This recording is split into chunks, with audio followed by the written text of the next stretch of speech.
संविधान सद्भाव बढ़ाओ और देश बचाओ की एक अनोखी मेरठ से चलने वाली वाहन यात्रा में प्रोफेसर आनंद कुमार जी जो समाजवादी विचारक चिंतक हैं, उनके मार्गदर्शन में चलने वाली यात्रा में शामिल हुए सभी साथियों, आप सब लोगों को एक जोरदार जिंदाबाद।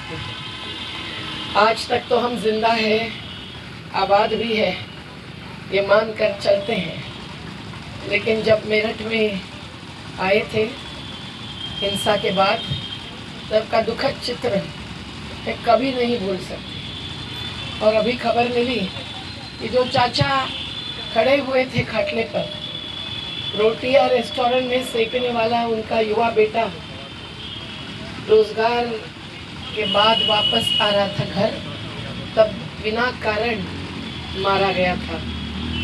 आज पता चला एडवोकेट अली जैदी साहब से, जो उनके लिए बहुत लड़ चुके हैं, कि वो गुजर गए। उनका जो सवाल था वो आज भी देश को जवाब देकर ही सीधा सरल रास्ता अपनाने का समय है। सवाल था कि मेरे कौम ने क्या आज़ादी आंदोलन में योगदान नहीं दिया? आज जब हम लोग 1857 के स्मारक पर पहुंचे और वहां खड़ा किया हुआ एक स्तंभ ही नहीं, वो पूरी सूची का इतिहास, जहां हिंदू मुस्लिम कहें न कहें, ऐसे भारतीय थे कि जिन्होंने आज़ादी के लिए एकजुटता के साथ, वो कारतूसों की बात थी, उसकी खिलाफत की थी। आज कहीं न कहीं ये इतिहास भुलाया जा रहा है। वो इतिहास जिसमें गंगा जमुना तहजीब तो थी ही, पर इंसानियत थी और भारतीयत्व की एक अलग सी परिभाषा थी। इस धरती के साथ जुड़ा हुआ किसान हो, मजदूर हो, पशुपालक हो, कोई छोटा मोटा उद्योगपति हो, सभी अपने को भारत माता, नदी माता, भू माता से जुड़कर ही याद करते थे, बनाते थे राष्ट्रीय एकता और एकात्मता को। आज क्या हो रहा है हम सब लोग देख ही रहे हैं। अयोध्या जैसा मुद्दा जब बनता है और हम अयोध्या में पहुंचते हैं और अयोध्या के लोगों को लेकर हम देश बचाओ देश बनाओ यात्रा में 55 जगह देश भर घूमते हैं, तो क्या चित्र सामने आता है? अयोध्या के लालगढ़ी के महाराज हमको बताते हैं कि यहाँ एक नहीं 700 मंदिर रहे हैं और उन मंदिरों के नीचे की जमीनें नवाबों ने दान की है। राम नाम के गमछे भी मुस्लिम बुनकर बुनते हैं और झंडू के हार भी मुस्लिम खेतिहरों के खेतों के फूल से बनते हैं। कितनी सुंदर तहजीब, कितना सुंदर इतिहास, जहां आज उन्होंने ही हमको दर्द भरे आवाज में कहा कि शव यात्रा निकालने के लिए भी सहमति लेनी पड़ती है, मंजूरी की जरूरत होती है। जबकि ईरान की रानी ने कहा था कि उसी सर्वधर्म समभाव की जमीन में मेरा दफन होना चाहिए। तो आज देखिए हम कहाँ थे और कहाँ आ चुके हैं, और इसका नतीजा क्या हो रहा है? दीवारें खड़ी हुई हैं, केवल लकीरें नहीं। और इन दीवारों के कारण जो विभाजन हो रहा है, वो इतना मनमुटाव ही नहीं, हिंसा तक पहुंच चुका है कि बुलडोजर कोड बन जाता है। उत्तर प्रदेश की बात सुनते सुनते हमारा मध्य प्रदेश भी, जिसका नाम अभी हमने मध्य प्रदेश दिया है, अलग अलग प्रकार के नशा से भरा हुआ है। वो जाति और धर्म की नशा भी है और शराब की नशा भी है। और इन सभी नशाओं के तहत जो जनता को घेर कर अपनी वोट बैंक बनाते हैं, वो एक प्रकार से लूट है, वो जनतंत्र नहीं है। और इसमें छूट दी है राजनीतिक नुमाइंदों को, जो बुलडोजर को कोड बनाते हैं और कौन से घर ध्वस्त करते हैं। सामने कलेक्टर, एसपी खड़े रहकर ऐसे युवाओं के जिन्होंने अंत्य संस्कार किए, न हिंदू देखा न मुसलमान देखा, क्योंकि उनको लगता था कि ये इंसानियत के तहत उनका फर्ज है। लेकिन इन्हें इंसान नहीं देखता है। हर एक का क्या पट्टी लगी है, क्या बिल्ला लगा है, इसकी खोज करते हैं और ऐसे ऐसे अवैध कार्य से सैकड़ों को आज भी जेल में रखा है। जिन्होंने 30-30 सर्टिफिकेट्स लिए थे उनके अच्छी सामाजिक सेवा के लिए। आप बताइए, हमारे बीच में अभी जमाते उलेमा हिंद के लोग आए थे, उन्होंने भी वहाँ बड़वानी जिले में, खरगोन जिले में कितना सारा काम किया। तो सरकार ने इस हिंसा के बावजूद कोई सच्चाई सामने नहीं लाई। हम ही को जाना पड़ा, पहले पुलिसों ने रोका, फिर दूसरी बार चुपचाप पहुंचना पड़ा। तब जो सामने आई है हकीकत, वो हकीकत आज हमको गांधी और सुभाष को, उनकी भूमिका को याद करने के लिए मजबूर करती है। क्या हकीकत सामने आती है? राम नवमी है, उसमें कोई दंगा की बात नहीं थी। रघुवंशी समाज चुपचाप अपनी यात्रा राम मंदिर तक पहुंचाता रहा है, लेकिन एक किसी पार्टी के नुमाइंदे एक अलग यात्रा निकालते हैं, वो रास्ता बदलकर मस्जिदों के सामने से ले जाते हैं। वहां डीजे म्यूजिक चलता है, 15 डीजे मशीनों का, और शाम के समय अंधेरा होते होते वो यात्रा चलते चलते आखिर हमले होते हैं। दोनों बाजू के युवाओं को उकसाया जाता है। ये कौन सा इतिहास है जिससे हम भविष्य बना सकते हैं? आज का वर्तमान अगर इस प्रकार के हिंसा से जुड़ा हुआ है तो भीमा कोरेगांव के नाम पर हमारे जो साथी जिन्होंने कभी शस्त्र हाथ में नहीं लिया, वो जीएन साई बाबा हो जिन्होंने पहली बार 50,000 किसानों को दिल्ली में एकत्रित किया था, एक ऐसे सुधा भारद्वाज जैसे महिला साथी भी जबकि जेल में रखे जाते हैं और फादर स्टैन स्वामी बली जाते हैं। अभी और एक पांडु जी दिल्ली यूनिवर्सिटी के प्रोफेसर कस्टोडियल डेथ भुगतते हैं। तो ये केवल अन्याय नहीं है, ये गैर कानूनी नहीं है, ये अमानवीय हकीकत है। और इसलिए हम अगर मानव हैं, हम अगर मानव धर्म को मानते हैं, हम अगर संविधान को मानते हैं, तो हम लोगों को खड़ा होना चाहिए। यही इस यात्रा का ऐलान है। अगर हम लोग डर के बैठेंगे, अल्पसंख्यकों के ऊपर किए हमलों से हमारी शाहीन बाग में छाई हुई वो शाहीनें अगर उड़ जाएगी और अपने नागरिकता पर हमला हुआ तभी सामने आएगी, तो नहीं चलेगा। छत्तीसगढ़ के क्रिश्चियन बने हुए आदिवासियों पर जब हमला हुआ, हम लोग गए थे फैक्ट फाइंडिंग के लिए, क्या हासिल हुआ?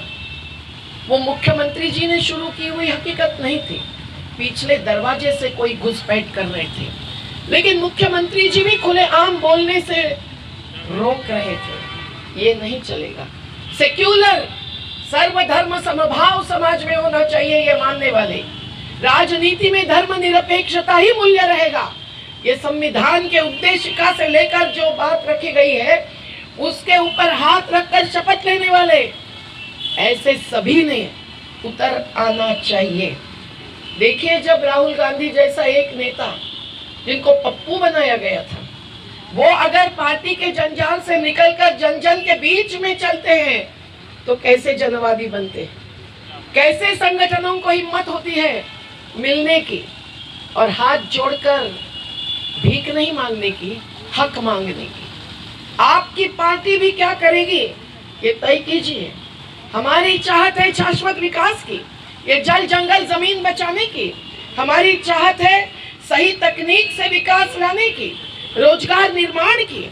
हमारी चाहत है हर नागरिक को शिक्षा, स्वास्थ्य और सब अधिकार देने की। तो अडानी अंबानी का नाम लेकर कहिए राहुल जी कि अडानी की आज की रोज की कमाई 1600 करोड़ रुपया हो चुकी है। क्यों नहीं वेल्थ पर, संपत्ति पर 2% टैक्स लगाते हैं, जिससे कि 7 लाख करोड़ रुपया हर साल आएगा। तो संविधान का अधिकार 14 साल के सभी तक के बच्चों को शिक्षा मुफ्त देने का सभी बच्चों को पाया जाएगा। नहीं तो नव ब्राह्मणवाद जैसी ऑनलाइन की शिक्षा नीति आज जो हमारे पहाड़ के आदिवासी बच्चे हो या हमारे गरीब बस्ती के मुंबई के जैसे दलित बच्चे हो, इनको शिक्षा से छुड़वा रही है। और शिक्षा के अभ्यासक्रम में नर्मदा आंदोलन पर का पाठ निकाल दिया स्मृति ईरानी जी ने, जिसका कि ऐलान किया था, आवेदन दिया था अडानी के एक अधिकारी ने, जिन्होंने हम पर हमला किया था। आज वो लेफ्टिनेंट गवर्नर ऑफ दिल्ली बन चुके हैं। तो हम लोग समझते हैं, मान लेते हैं, आपको हिम्मत नहीं है नर्मदा आंदोलन की सच्चाई बताने की। आज नर्मदा की सच्चाई सामने है, कोई लाभ ही नहीं मिल रहा है। 2 राज्यों को, मध्य प्रदेश महाराष्ट्र को, प्रदूषित हो गई है नर्मदा। 27 जनवरी को जयंती मनाएंगे, पुण्यतिथि मनाने का समय अभी थोड़ा बाकी है।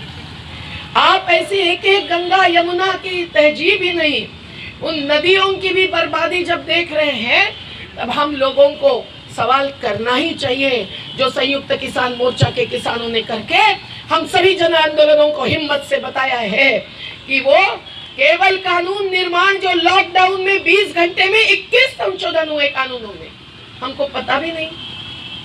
सांसदों को अंदर सवाल पूछने का अवकाश नहीं, लेकिन किसानों ने जनता के जन संसद से जो डेरा डालकर बैठी थी और संसद बाह्य जन आंदोलनों की राजनीति से एक प्रकार से साबित किया कि कानून वही नहीं बनते, वही नहीं बदलते, रास्ते पर उतरकर भी हम बदल सकते हैं अगर हम संविधान मानते हैं।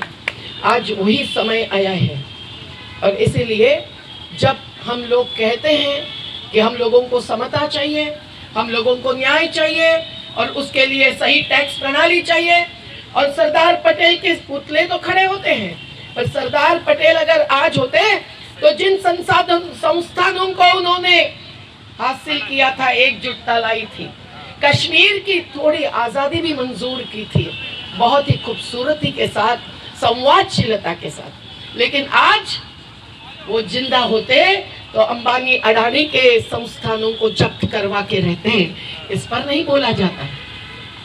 टंटिया मामा आदिवासियों के, क्या बोलते हैं उसको, अपने रॉबिन हुड, उनका पुतला तो खड़ा हुआ है, बिरसा मुंडा के पुतले खड़े हुए हैं, क्योंकि आदिवासियों के वोट्स बहुत सॉलिड है, ज्यादा है, एकजुटता ज्यादा है। लेकिन टंटिया मामा अगर आज होते तो वो ब्रिटिशों के खजाने लूटते थे ना, रेलवे को इंदौर के पास रोकते थे और खजाने लूटकर गरीबों में बांट देते थे। आज भी वही होता। अगर वो आज होते तो अंबानी अडानी के जिंदाल में तल के खजाने लूटकर गरीबों की भूख मिटा देते। अब देखिए, 5 किलो की बहुत बड़ी जाहिरात, 6,000 रुपया महीना देने की विज्ञापन और प्रचार प्रसार, ये तो बहुत हो रहा है। लेकिन किसानों के उपज को सही दाम नहीं, तो चौधरी चरण सिंह जी से प्रेरणा लेकर हम क्या कहेंगे? हम यही कहेंगे ना कि आप न श्रम का मूल्य मानते हैं, न प्रकृति का मूल्य मानते हैं। आप जल जंगल जमीन बर्बाद कर रहे हैं, जिएंगे कैसे? किसान, मजदूर, पशुपालक, मछुआरे, वनोपज पर जीने वाले आदिवासी, सभी को हम लोग किसान मानते हैं। हमारे मसौदे विधेयक बैठे हुए हैं, डाले हुए हैं लोकसभा और राज्यसभा में कि एमएसपी यानी न्यूनतम समर्थन मूल्य देने के लिए भी कानून की जरूरत है, पर मोदी जी की हिम्मत नहीं है ऐसा कानून बनाने की। क्यों? क्योंकि खेती उपज के आधार पर भी करोड़ों रुपए कमाते हैं मुकेश अंबानी जैसे, जिनके 11,000 दुकानें हैं। इसीलिए मैं मोहब्बत की भी दुकान खोलने की बात नहीं भाई, मोहम्मद के केंद्र खोलो, मंच खोलो, मोर्चे खोलो, ये मानते हैं। पर ये जो दुकानें हैं इनकी, ये पूंजी और बाजार को क्या स्थान और सम्मान दे रही है और उनकी कमाई कितनी बढ़ रही है। उनकी कमाई 2014 में कितनी थी और 2020 में कितनी हुई, ये अगर हम आंकड़े देखेंगे, अभी समय नहीं है, मैं सब नहीं बोलना चाहती, लेकिन आपको पता है कि वो खुद को विश्व में पहले हैं कि दूसरे हैं कि तीसरे हैं मानते हैं। और ऑक्सफैम की अभी रिपोर्ट आई कि 1% लोगों के हाथ में 40% संपत्ति है, 10% लोगों के हाथ में 62% संपत्ति है। तो मैंने जो कहा कि वेल्थ पर 2% टैक्स लगाए, केवल 1% लोगों के वेल्थ पर यानी संपत्ति पर, सब पर नहीं।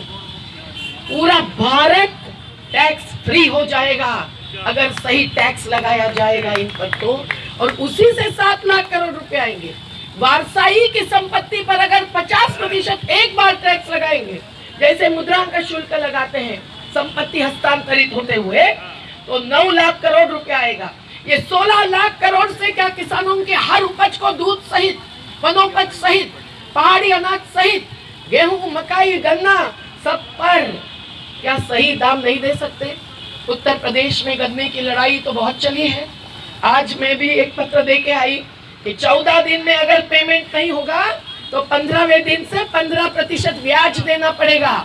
ये 1966 का कानून बना होते हुए लड़ना पड़ता है, लड़ना पड़ता है। यहाँ से वहां से सब जगह से लोगों को हटाकर विस्थापितों को, प्रस्थापितों के खिलाफ लड़ना तो पड़ता ही है।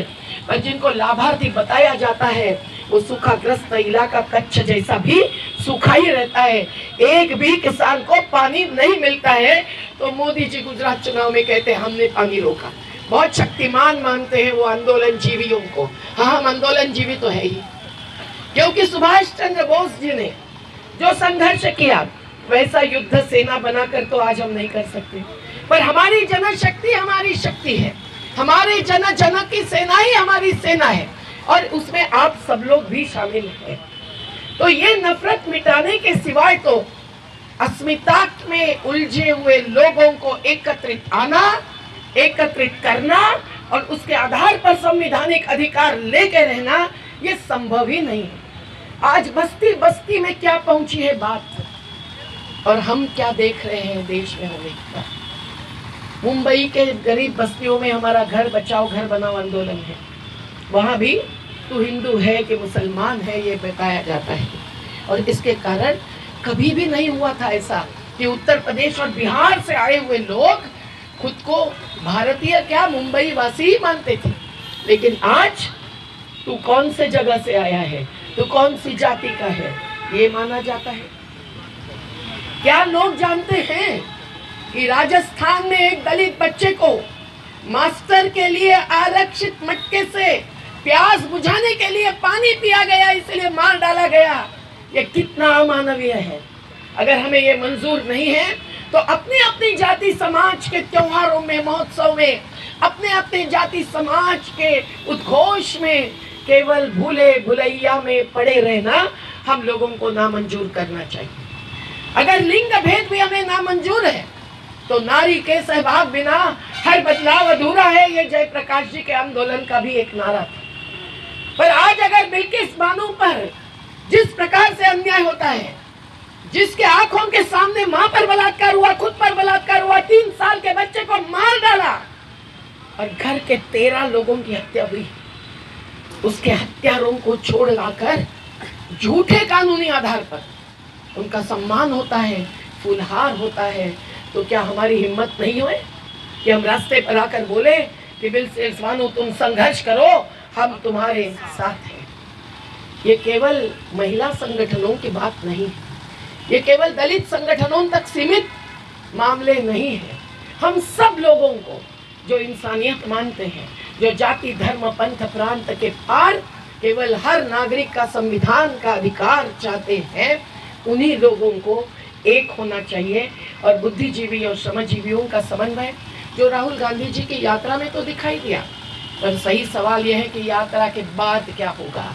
ये तो उन्होंने खुद हमारे साथ के संवाद में कहा कि देखिए, मैं जानता हूं कि यात्रा से तो जादू नहीं होने वाली, मैं जानता हूं कि अगर हम लोग आपकी सब बातें नहीं मान सके, मैं अगर मेरे पार्टी के लोगों को नहीं समझा सका, तो आप ही हमारे सामने खड़े होंगे। हमने 1 मिनट में कहा बिल्कुल, पर ये एक उदारता, ये एक जवाबदेही था। अगर हम चाहते हैं तो हम लोगों को ये मन मुटाव, नफरत, हिंसा, दीवारें तोड़कर एक होकर ही ये सब बात करनी पड़ेगी जो मानव धर्म की बात है। मैं 2 लाइनें सुनाकर आपकी रजा लेती हूँ। भारती जी की आवाज में भी नहीं है, पर फिर ईश्वर अल्लाह तेरे जहां में नफरत क्यों है, जंग है क्यों, तेरा दिल तो इतना बड़ा है, इंसान का दिल तंग है क्यों, कदम कदम पर सरहद क्यों है, सारी जमीन तो तेरी है। सूरज के फेरे करती है, फिर भी क्यों इतनी अंधेरी है। इस दुनिया के दामन पर इंसान के लहू का रंग है क्यों। ईश्वर अल्लाह तेरे जहां में। मैं आपको इतना ही खबर देना चाहती हूँ कि इस यात्रा को आगे बढ़ाते हुए आनंद कुमार जी, राकेश रफीक जी, मेजर साहब, सुरेश खैरनार जी, राम धीरज जी, सभी मंथन भाई, सभी वरिष्ठ साथियों के साथ हम लोग वापस लौटेंगे, फैजल खान भाई और हम सब लोग, इसलिए कि 26 तारीख से पलवल से यात्रा निकल रही है, जिसके पहले सैकड़ों जिलों में यात्राएं हो चुकी है, जिसका नारा नई संकल्प है, नफरत छोड़ो संविधान बचाओ। और वो यात्रा पलवल से 26 तारीख को सुबह झंडा वंदन करके निकलेगी। वो बदरपुर में 29 तारीख की शाम को पहुंचेंगी। जैसे ये यात्रा दिल्ली में गांधी स्मारक पर 29 शाम को पहुंचेगी और 30 तारीख को हम सब लोग एकत्रित हो जाएंगे। राज्य राज्य के लोग आएंगे। हम लोग जो भुक्तभोगी हैं उनको तो ऐलान करते हैं कि आप ज़्यादा से ज़्यादा ताकत लगाइए और 30 जनवरी को जंतर मंतर पर 10 बजे एकत्रित हो जाइए, क्योंकि वो शहादत दिवस है। हम केवल बापू को ही नहीं, जिनको तो नकारा धिक्कारा जाता है, लेकिन हम सब लोग बापू की शहादत के प्रेरणा लेने वाले सभी शहीदों को याद करने वाले हैं। वो शहीद आजम हो या वो बिरसा मुंडा हो। और वहाँ शहादत दिवस पर हम लोगों ने ऐसे संविधान प्रेमी मानते हैं उन पार्टियों के नेताओं को आमंत्रित किया है। बहुत बड़े बड़े जाने माने नेता आ रहे हैं, सभी सेक्युलर मानी गई पार्टियों के नुमाइंदे, और हम लोग वहाँ उनकी भूमिका सुनने के लिए 1.5 घंटा आरक्षित रखा है। पर हम 11 बजे मौन लगाएंगे, मौन रखेंगे, जो आज राज्य सरकारों का अधिकार है। नोटिफिकेशन निकला है गृह मंत्रालय से, लेकिन पालन नहीं होता है जानबूझकर। तो 11 बजे के पहले 10 बजे से हम लोग चालू करेंगे और फिर हम 3:30 बजे तक चलाएंगे। ये 30 जनवरी का शहादत दिवस का कार्यक्रम ही नहीं, एक संकल्प का मंच रहेगा और 31 तारीख को हम आगे बढ़ने का पूरा कार्यक्रम बनाएंगे। आप सब लोगों को ऐलान है कि आप 30 जनवरी को सुबह 10, 10:30 बजे तक जंतर मंतर जरूर पहुंचिए और अपने सभी साथियों को लेकर। और मेरठ की ये जो क्रांति धरा कही जाती है, तो आप वहाँ एक क्रांति का ऐलान लेकर आएंगे तो कुर्बानी के जज्बे को हम सलाम करेंगे। जिंदाबाद।